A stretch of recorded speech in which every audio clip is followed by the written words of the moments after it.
You're watching EAC News. Thanks for joining us.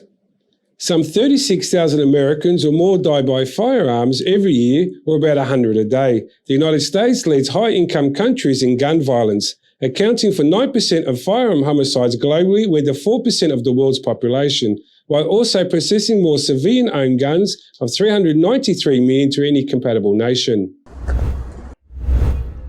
Tuesday, carnage began with the 18-year-old suspect identified as Salvador Ramos shooting his own grandmother who survived, authorities said. He fled that scene and crashed his car near the Robb Elementary School in Uvalde, Texas. There he launched a bloody rampage that ended when he was killed, apparently shot by police.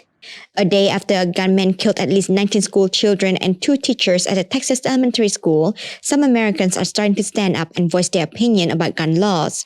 Stand up against the gun lobbyists. House Majority Leader Senator Chuck Schumer accused his Republican colleagues of caring more about the NRA than they do about families who grieve victims of gun violence.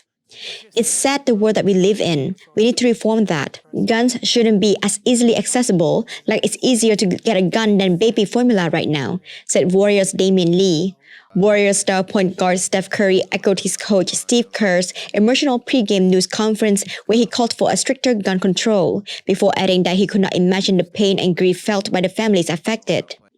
I don't want 18-year-olds to have guns, New York Governor Kathy Hochul. How does an 18-year-old purchase an AR-15 in the state of New York, state of Texas? That person is not old enough to buy a legal drink.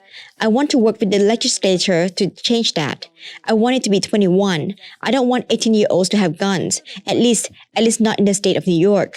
David Hogg, a survivor of the 2018 Parkland, Florida high school shooting and a gun control activist, believes the cycle of legislative inaction may finally end following deadly massacre at a Texas elementary school.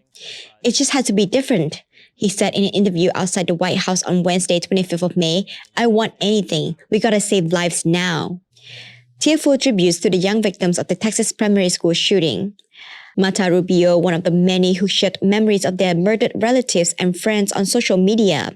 The posts were heartbreaking to read. My baby, you didn't deserve this. Veronica Luewanos, the mother of 4th grader Jaila Silguero, wrote on Facebook.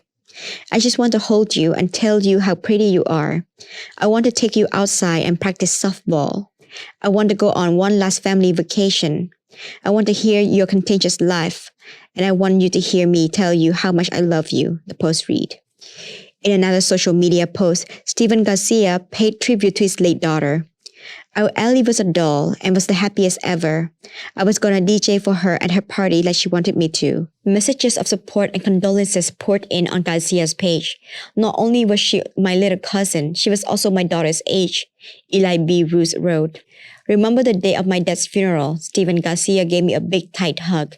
I will be doing the same for him. U.S. President Joe Biden said that he and the First Lady Jill Biden will travel to Uvalde, Texas in the coming days to console families of the young shooting victims killed at an elementary school. President Biden said that, don't just go and visit, stand up and do something about this. Use your power to stop this.